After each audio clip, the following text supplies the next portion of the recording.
So we just shot a bunch of rollers. I have an imprint on my head, I think.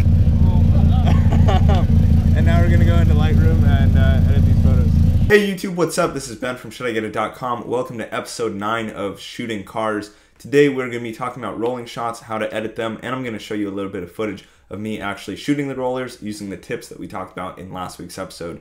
If you're not already subscribed, please do, as new episodes come out every Thursday at 9 a.m. Pacific Standard Time. But right now we're going to hop into Lightroom and get started. And the first tip we're going to talk about is lens corrections on import. So this is really important because sometimes when you take a photo, especially really wide at like 18 or 24 millimeters, you will have what's called lens distortion. So basically things look a little bit wider than they are, and you want it to kind of even out in Lightroom. For almost every single lens that's out right now, there are these corrections, and you can see this basically just fixes the image. So what we're going to do is open up any random old image. So you can see that I have this image from the polarizer episode that we did, and we are going to hit D for develop and then turn on profile corrections.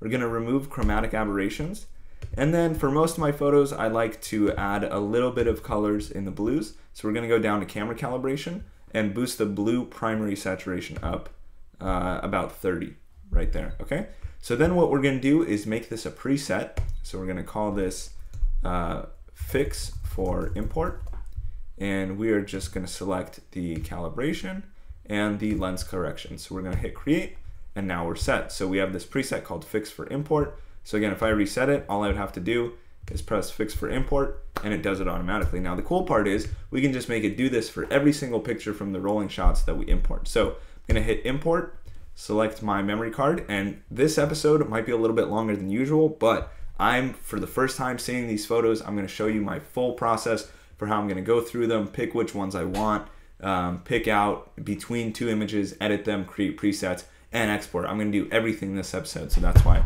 it's a little bit longer than you'd expect. So we're going to select everything. I have some video files in here that I could uncheck, and as you can see, we have some files that are upside down, so we'll have to flip those. And there's another movie, and we're good. Okay, cool. So we have everything selected. Now what we're going to do is hit don't import suspected duplicates. That is just going to make sure that files look really, really similar. They won't go in. This is totally personal preference. Then we're going to name the files. So here I'm going to name this Austin's S13 rolling shots, so I know what kind of photos they are. I know who owns the car. I know what car it is. And then, of course, going back to episode 1, I'm going to add keywords. So here I'm adding things like rolling shots, rollers, automotive, JDM, S13, Nissan, all that type of stuff.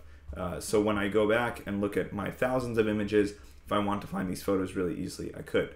Now here's the important part. This is where we're going to go to apply, user presets, and then fix for import. So that's the preset we just made on a random image. And what it's going to do is make sure that all of these images during import are going to get that effect applied to them. So when we come back and everything's imported on our computer in Lightroom, we don't have to go one by one or even bulk edit. Everything's just going to have that lens correction enabled and a little bit of color adjustment. Alright guys, so we have the photos imported now into Lightroom. As you can see, I have about 67 shots from last night. It's a pretty quick shoot. You can see the footage from it.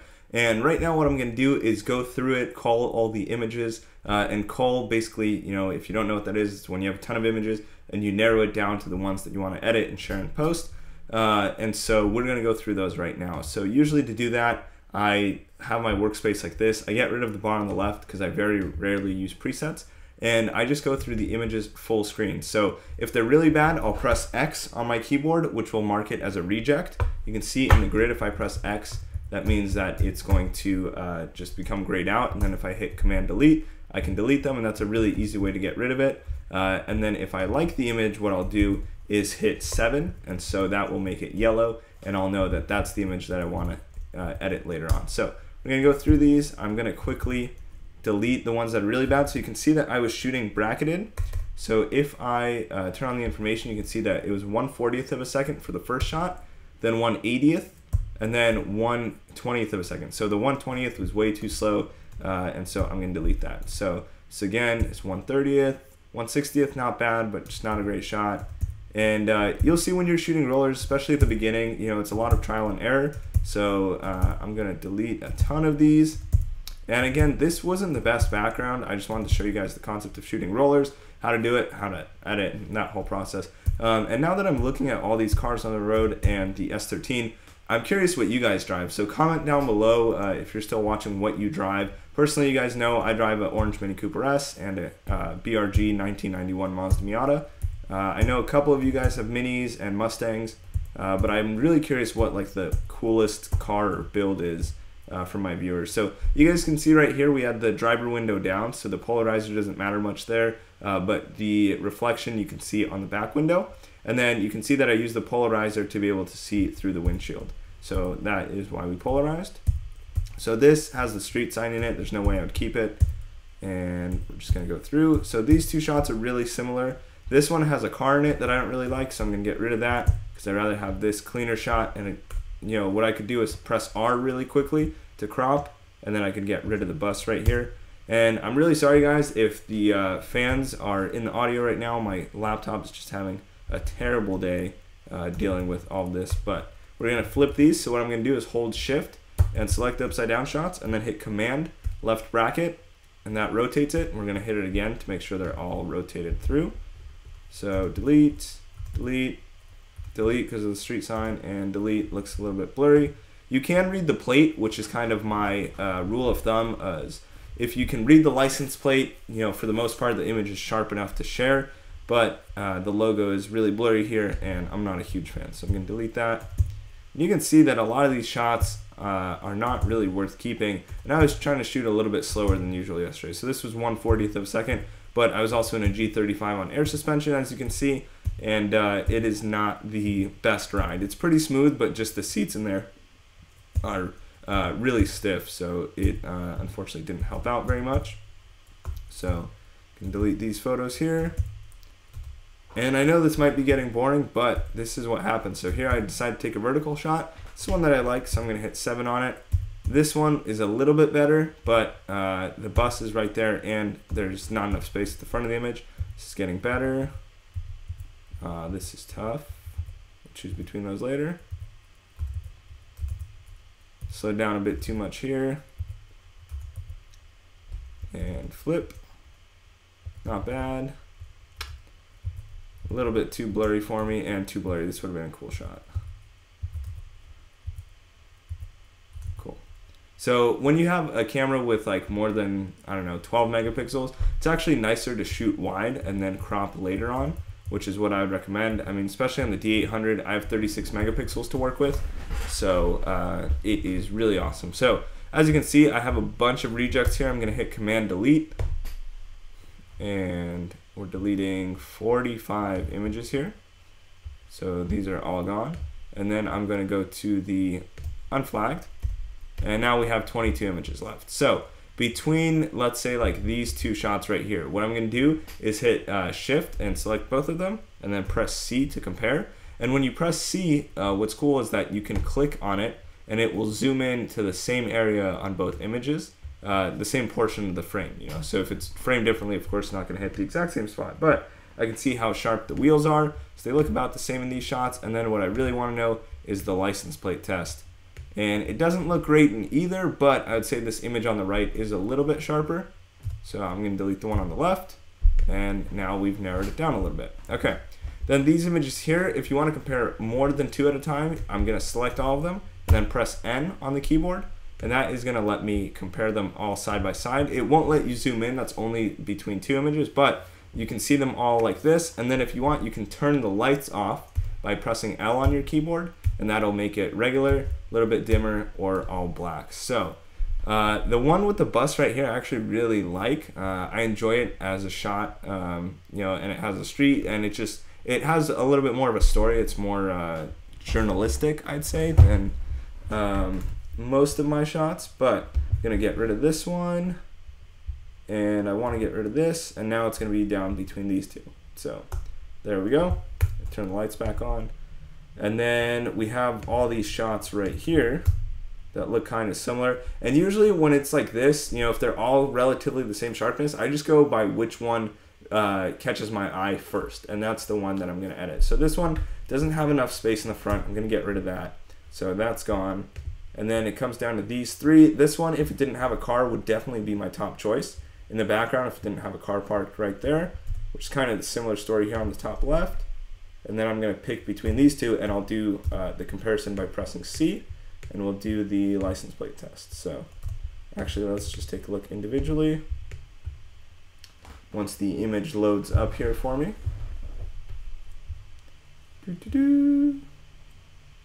Okay, pretty bad. And please be a little bit sharper. Cool. All right, so this one looks really sharp. As you can see, you can read the plate really well as compared to here where it's blurry. So I'm going to set that as the reject. And now I'm going to start editing a couple of them. So first thing I do for my rollers is usually play with the exposure. So I'm going to bring the exposure up a little bit, bring the highlights down because I don't want the car to be totally blown out, bring the whites down since it's a white car. Then I'm going to bring clarity up, not a whole ton. I really don't like this effect.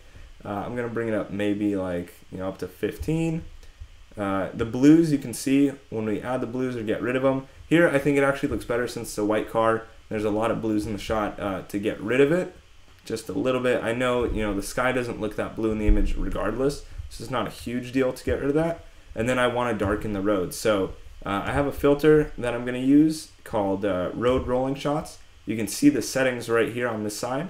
Feel free to copy these if you want. I have a color set for it so I can see exactly where it's applied. I'm going to set that up right here, turn the color off, and now you can see what happens when I turn this filter on and off. Then I'm going to do the example filter that we made a couple episodes back. I'm going to pull this down, make that darker, and there we go. So now you can see before, there's the shot, and after. So basically in the after, we made the shot of the car a lot more prominent. We made the car stand out a lot more. We made the road darker, we made the top darker, and that makes the white car stand out in the middle a lot. And it's not like a vignette where, this back in the day was like the coolest thing to do, was to just do a vignette like that to make the car pop, and that just doesn't look good. So that's kind of the plan here. That I'm going to use a radial filter to do a wheel highlight. And again, you can see the settings that I have here. I'm going to boost the clarity up a little bit on these wheels and select right there. Maybe actually bring it down a little bit. Duplicate. Do the same thing on the rear. And now we got it. Cool. So that is the shot. You can see the before and after. And basically, once I've gone through all my images and figured out what I want, I take the same look from one image and I copy it over to another. So what you can do in this case is create a new preset from this image. So I could press D, presets, and Austin S13 roller, check all of my settings, done. Then I can go to the next shot. Let's say I want it to be, let's say I want it to be this shot right here, right? So I can start with the same settings. So Austin S13 roller.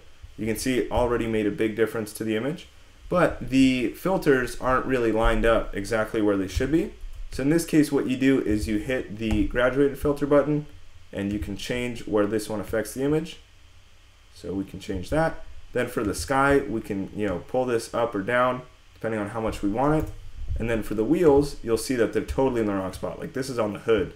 So we're just gonna drag this, make it smaller, make it work on the rear wheel. And then grab the front one, do the same thing. And this is kind of how you build a style for a whole set so all the images look the same. So that is pretty much the process. We could do a little bit more here. We could play with the colors if we wanted to. We could play more with the background. There's so many things that you can do in Lightroom, but I want you to get kind of a foundation for how to shoot the actual rollers, then how to go through them and choose which ones you want, and then of course how to set a style and edit. So basically, again, you're going to shoot the rollers using all the tips from last week's episode. Then you're going to import, go through everything, and make sure you have lens corrections enabled when you go in, because you can see, like for this shot, if I turn off profile corrections, the card looks a little bit more out and warped, and this is what it actually looks like in real life. Also makes the image a little bit sharper usually.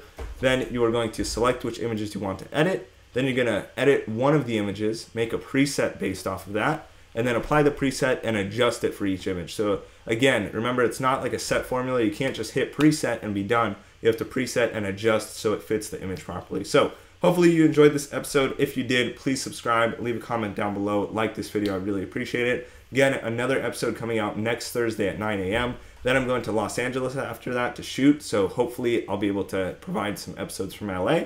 And next week I'm planning on doing how to light interiors using a poster board from the dollar store. So I haven't filmed that yet, but I'm going to give it my best shot tomorrow. I hope you enjoyed again. Thank you so much for watching, and I'll see you guys next Thursday at 9 a.m. Peace.